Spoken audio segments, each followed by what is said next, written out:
Welcome back, ladies and gentlemen. Now, in this segment, we are going to talk about the influence of several industries on the environment and how it affects the environment and also the waste recycling. To shed more light on this, we have the pleasure to have with us over the phone Mrs. Nelly Kamal, expert, environmental expert and waste recycling.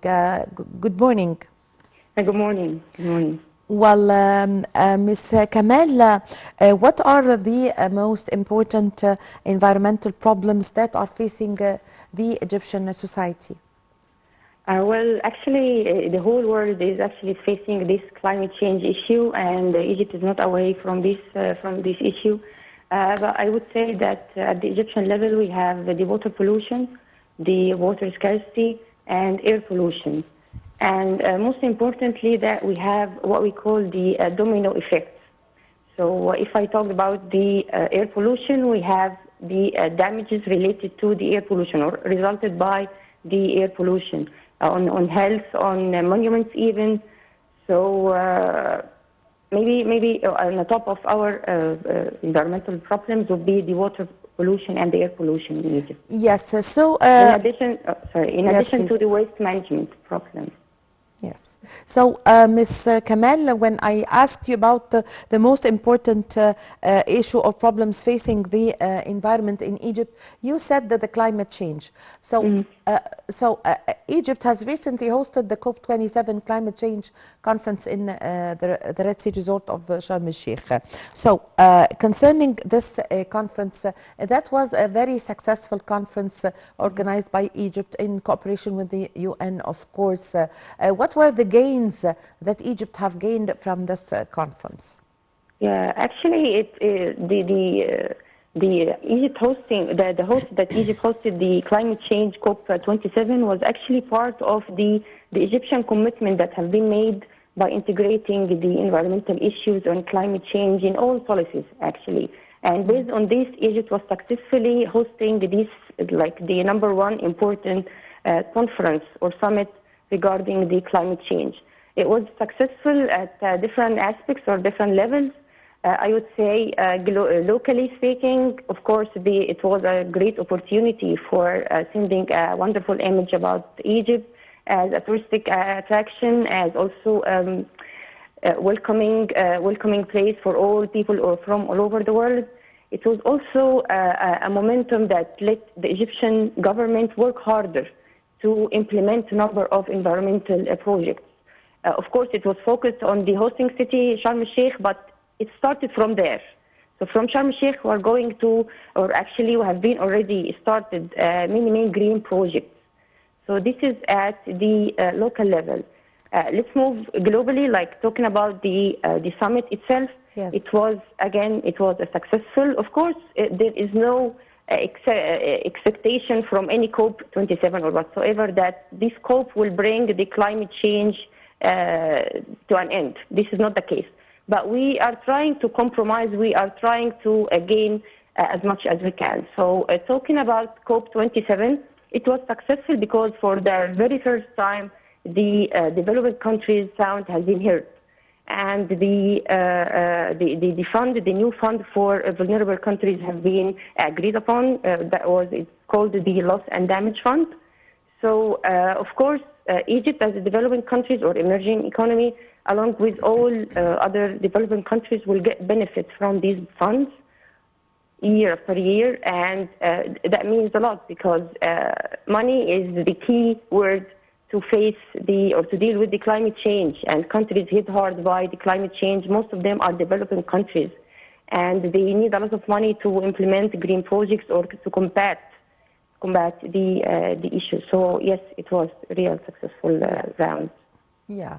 So, Ms. Kamal, during the conference of the climate change, one of the main topics that were discussed, a special day was discussing the clean industry.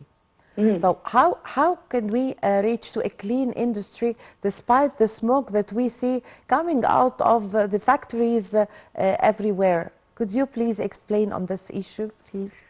Yeah, a clean energy is part of the global momentum on reducing greenhouse emission, reducing the air pollution everywhere. Luckily, in Egypt, we have like the best capabilities, the natural resources we have. We have the best capabilities for the wind farms establishment and also a solar energy projects. So we have already the natural resources. We have also the human capital because of the youth generation. A lot of people. I mean, it's making the biggest share in our demographic structure. So this is how we should focus on right now. Actually, what is called the green industries, the big umbrella under the green industries. We have a lot of opportunities.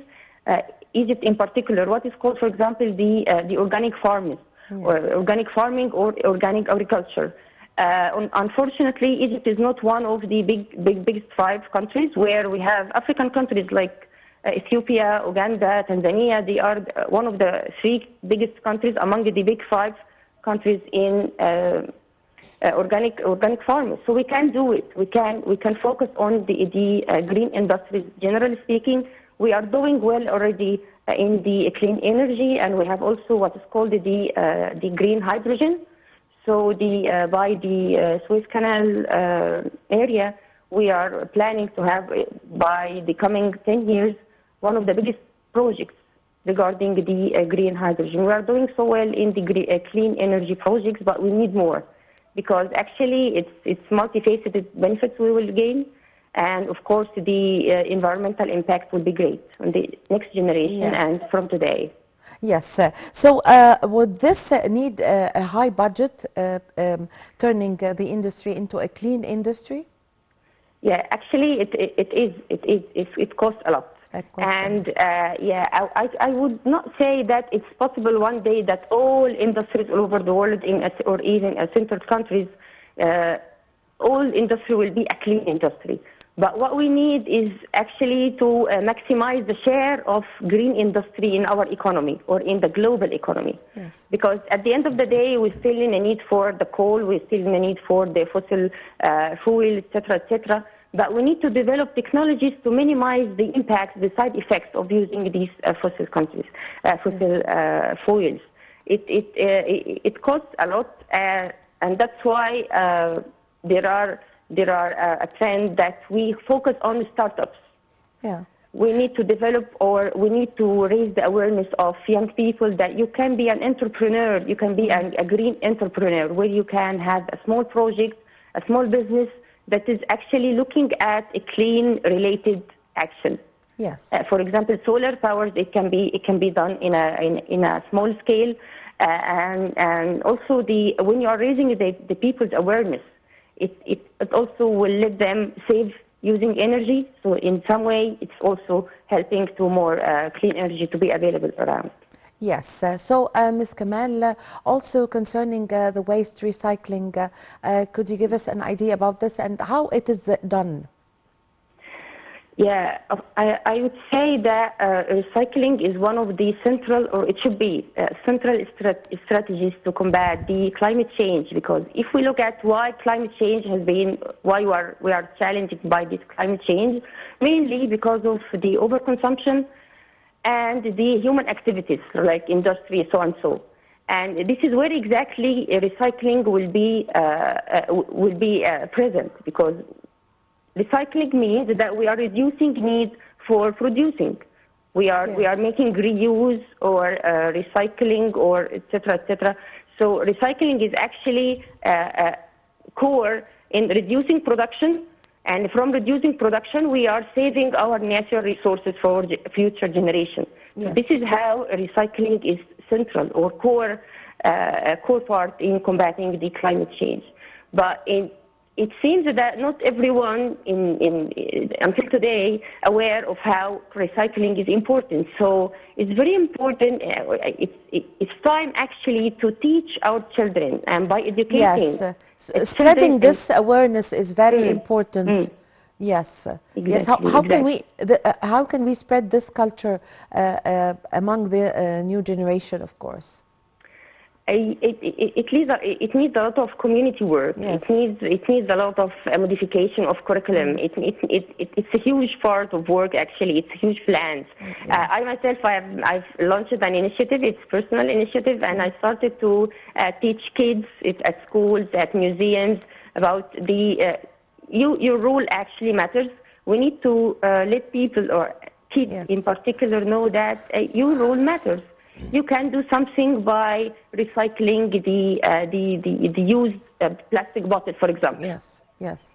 And Yes. be careful when you are using papers, etc., etc. So, gradually speaking, a change will happen. Yes. I thank you very much for your valuable information, Ms. Nelly Kamal, expert on environment and waste recycling. Thank you very much for joining us over the phone. And with this, my dear viewers, we come to the end of this episode of our program Breakfast Show. I was in the company of my colleague Mohammed Abdelrahim. My name is Amal Mukhtar. Thank you for watching.